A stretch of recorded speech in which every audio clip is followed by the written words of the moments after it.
Père et du Fils et du Saint-Esprit, ainsi soit-il, mais bien, chers frères et sœurs, neveux, amis, cousins, continuons notre explication de la doctrine chrétienne. Nous sommes en train d'analyser, méditer sur le deuxième commandement de Dieu. Son saint nom tu respecteras, fouillant blasphème et faux serment. Que nous ordonne le deuxième commandement de Dieu?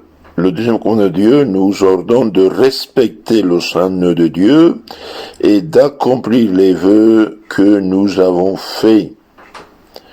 On va méditer un peu sur ce thème, le respect du saint nom de Dieu, et je m'appuie sur le catéchisme catholique populaire de François Spirago. Vous ne prononcerez pas le nom de Dieu en vain, dit le commandement, c'est-à-dire, vous ne le prononcerez pas sans respect. Par le nom de Dieu, on n'entend pas tant les lettres et les syllabes dont le mot est composé, sinon qu'on entend la majesté de Dieu. Donc on ne doit pas parler de la majesté de Dieu en vain, inutilement, sans respect.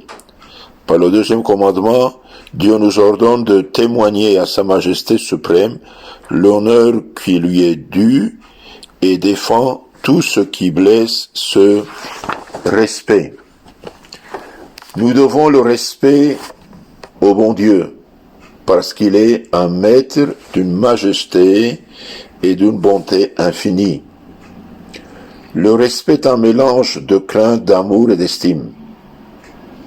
Quand un souverain a plusieurs millions de sujets et des centaines de milliers de soldats qu'il peut mobiliser à sa guise, que d'un mot, il peut rendre heureux, malheureux, il inspire de la crainte.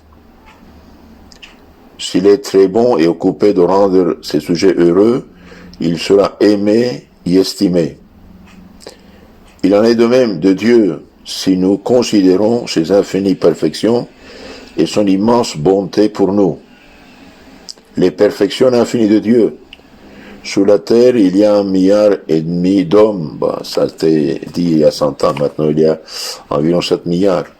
Dieu les connaît tous, les nourrit, les gouverne, exauce leurs prières, les secourt dans leurs besoins, les récompense ou les châtie.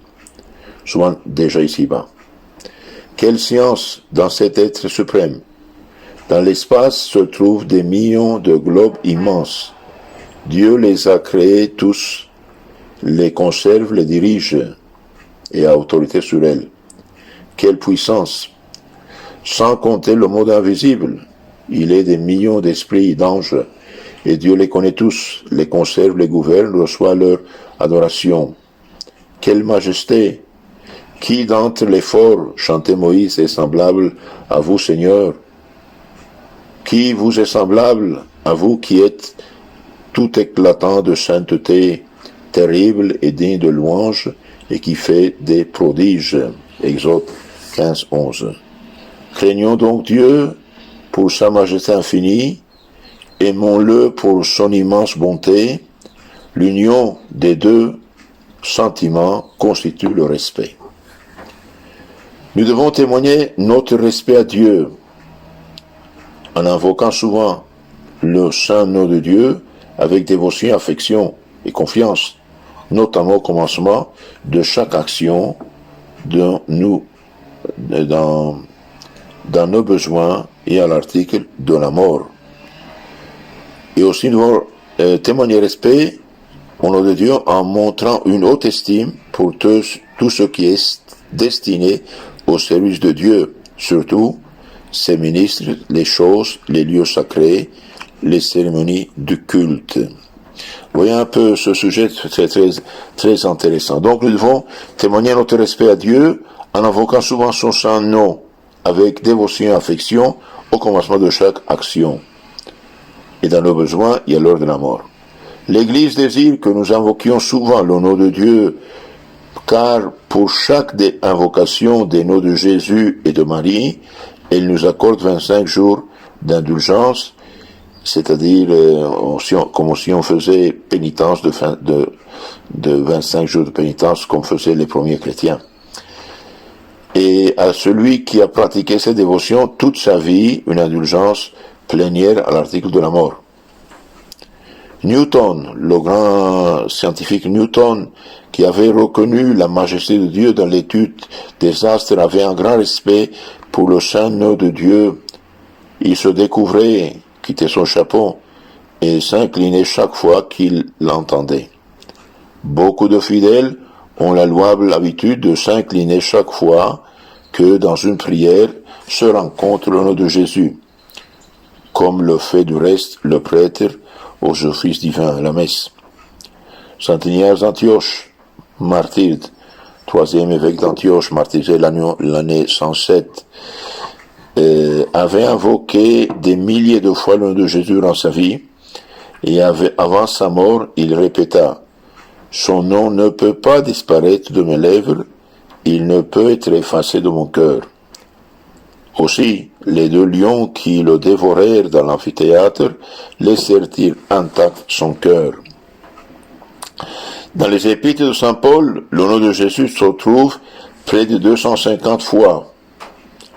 Et les litanies du saint nom de Jésus sont une invocation continue de ce saint nom. Nous devons invoquer le nom de Dieu au commencement de chaque action, surtout le matin. Que dit saint Paul aux Colossiens 3, 17 ? Quoi que vous fassiez en parole et en action, faites-le au nom de notre Seigneur Jésus-Christ. Disons donc au commencement de la moindre action, au nom de Dieu ou au nom de Jésus, ou bien faisons le signe de la croix avec la formule reçue, au nom du Père et du Fils et du Saint-Esprit. Par là, nous attirerons sur nous les bénédictions de Dieu, c'est-à-dire le succès de nos entreprises, et nous obtiendrons pour la moindre action la récompense éternelle que le Sauveur promet à celui qui n'aura donné qu'un verre d'eau au prochain en son nom. Saint Marc 9, 40. Donc chaque fois que nous faisons un travail, étude, une action, invoquons le saint nom de Dieu, de Jésus.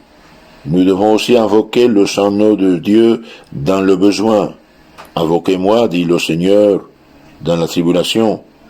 Je vous sauverai et vous me glorifierez. Psaume 49, 15.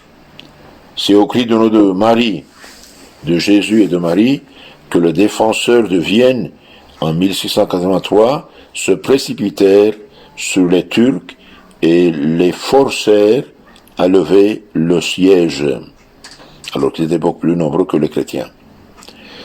C'est surtout à l'article de la mort qu'il faut invoquer le nom de Jésus, comme saint Étienne qui s'écriait « Jésus, recevez mon âme ». Actes des Apôtres 7, 58.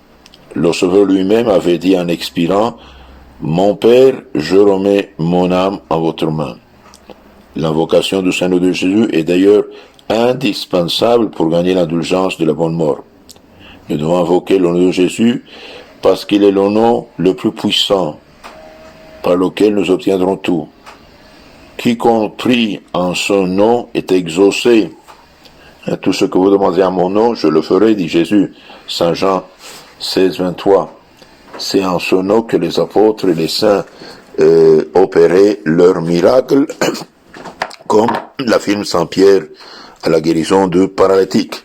Saint Pierre et Saint Jean montaient au temple, il y avait un paralytique, demandait l'aumône devant le temple, et Saint Pierre lui dit, or et argent je n'ai pas, ce que j'ai, je te le donne, au nom de Jésus-Christ, lève-toi et marche. Eh bien, l'homme a été guéri directement. Actes des Apôtres, chapitre 3. Tant bien que les fidèles ont le pouvoir au nom de Jésus, les fidèles ont le pouvoir de chasser les démons. Saint Marc 16, 17. Quand nous invoquons son nom, Jésus-Christ nous aide à lutter contre Satan. Les démons fuient et tremblent dès qu'ils entendent le nom de Jésus, dit Saint Justin et Saint Grégoire de Nazianze. Son nom possède une telle puissance contre l'enfer qu'il est souvent efficace même sur les lèvres des pécheurs. Il a le pouvoir spécial de réjouir le cœur, comme l'huile éclaire, il nourrit, il apaise les douleurs.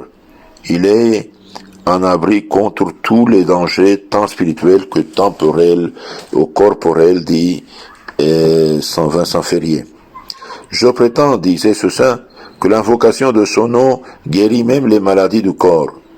Toutes les grâces se réunissent dans le nom de Jésus, comme tous les rayons au foyer d'un miroir. Il n'y a pas d'autre nom sous le ciel en qui nous soyons sauvés, disait Saint Pierre au chef des Juifs. Actes des Apôtres 4:12. Il n'y a pas d'autre nom au ciel qui nous a été donné par lequel nous pouvons être sauvés. Et à son nom, tout genou doit fléchir au ciel, sur la terre et dans les enfers, dit Saint Paul, Philippiens 2:10. Tous les hommes devraient le dire, à l'exemple de Saint Bernard, son nom est du miel dans la bouche, une harmonie pour l'oreille, une volupté pour le cœur. L'invocation dévote de son nom est peu compatible avec le péché mortel, car personne ne peut dire Seigneur Jésus en dehors du Saint-Esprit. 1 Corinthiens 12:3, c'est-à-dire sans être en état de grâce. Donc celui qui se confesse, communie, vit en état de grâce, il invoque le nom de Jésus, bien il a une forte protection. Nous devons aussi témoigner du respect en montrant une haute estime pour tout ce qui est destiné au service de Dieu, surtout pour ses ministres, les lieux sacrés, pour les cérémonies et le culte. On verra ça dans la causerie suivante. Donc il faut estimer, il faut honorer le nom de Dieu, il faut invoquer le nom de Dieu. Tout ce qui l'invoquera sera sauvé. Bien, invoquons-le avec foi, avec amour, avec respect. Jésus signifie Dieu sauveur, Dieu qui sauve. Et tout genou doit se fléchir dans le ciel, sur la terre, dans les enfers, au nom de Jésus. Le nom de Jésus, j'ai dit, sert aussi à chasser les démons, à guérir, à sauver. Et même quand le prêtre donne l'absolution des péchés, qu'est-ce qu'il dit? Je vous absous de vos péchés au nom du Père et du Fils et du Saint-Esprit. Donc ayons respect, grand respect au Saint-Nom de Dieu, et invoquons-le quand nous sommes tentés, quand nous sommes malades, quand nous sommes énervés, quand nous avons besoin de secours divin, de lumière pour prendre des décisions, même quand on sent des sentiments négatifs, bien, il faut invoquer le nom de Jésus pour donner la paix, la tranquillité, et pardonner à ceux qui nous ont fait du tort. Ayez la charité de renvoyer ces causeries à vos contacts et vous souscrire à notre canal et faites œuvre d'apôtre. Il faut évangéliser beaucoup de pauvres gens, beaucoup de baptisés malheureusement. Ils ne connaissent pas les éléments de la foi, pour ça ils vivent comme des païens et ils souffrent et ils ont des problèmes. Donc il faut faire de l'apostolat. Que Dieu vous bénisse, la Sainte Vierge vous garde. Amen.